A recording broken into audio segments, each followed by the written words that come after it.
Lana-ke bahlali nginizela nevidiyo lapho kade kukhunjulwa khona ukuzalwa kukaRicky bandla, engabe bekufanele ukuthi una-35, kodwa-ke ngey'nsuku zabancane-ke angasakhoni ukuthi afinyelele kulo-35, ngokuthi kushuthi naye izinga uNkulunkulu la bembekele lona ukuthi uzomthatha engakafiki kulo-35.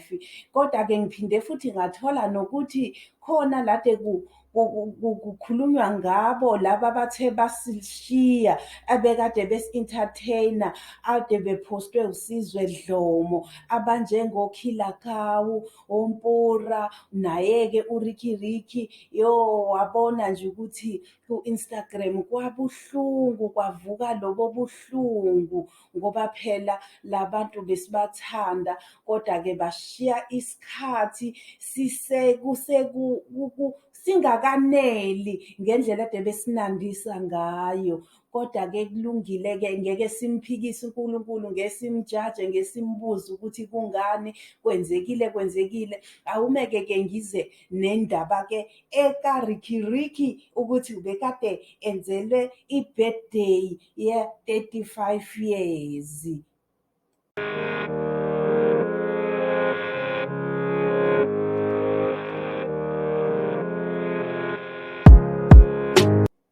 Hhayi-ke bahlali-ke ngiyanibingelela-ke bahlali, ngiyathemba ukuthi niyaphila bahlali. Lana-ke bekade ku-celebrate-wa-ke i-birthday kaRicky phela. Kwabanye-ke futhi abaku-industry ade bekhona lapho, bekhona oCasper Nyovest, uCosta, oLesego nje no-AKA. Bekumnandi ku-celebrate-wa yona i-birthday yakhe-ke, lo phela othe wasishiya, obekade ekhona kwi-entertaining industry, obekade esenzela amanga. Kodwa-ke bandla, ngokuthi uNkulunkulu angambekelanga-ke ukuthi aphile isikhathi eside, kodwa silibongile ithuba leli athe wasibonisa kona. Kuphinde kuBianca Shem wathatha ithuba naye wahlanganisa abangani bakhe ukuthi babe bonke ku-celebrate-wa-ke i-35 birthday yakhe.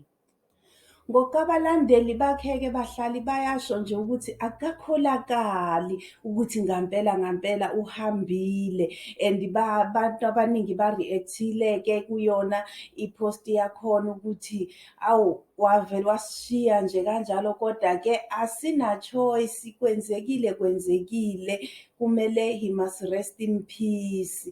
Nje bahlali kunjalo nje vele empilweni, kumele umuntu masehambile ayekelwe ngoxolo, alale ngokuthula noxolo, ukuze naye ispirit sakhe sikhululeke bahlali. So-ke bahlali injalo-ke indaba. Beku-celebrate-wa-ke i-birthday yakhe-ke uRicky ukuthi ungabe ubenza 35 years.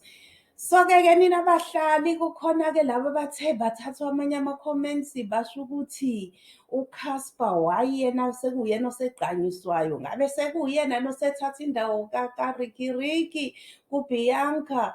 Uyabona nje nabahlali-ke bavele bakhomente noma yini abafisa ukuthi bayikhomente, ngoba sekusolakala ukuthi engathi manje uBianca kushuthi useyinto noCasper, kanti ayinjalanga abahlali. Kushuthi nje kwenzeka kwathatheka naloso sithombe ngoba phela kwaku-celebrate-wa i-birthday yakhe. Hhayi-ke bahlala-ke ngiphele lana-ke, ningakhohlwa-ke ukungi-follow-a, ni-like, nenze konke bahlale, ni-subscribe. Ngiyanithanda, ule.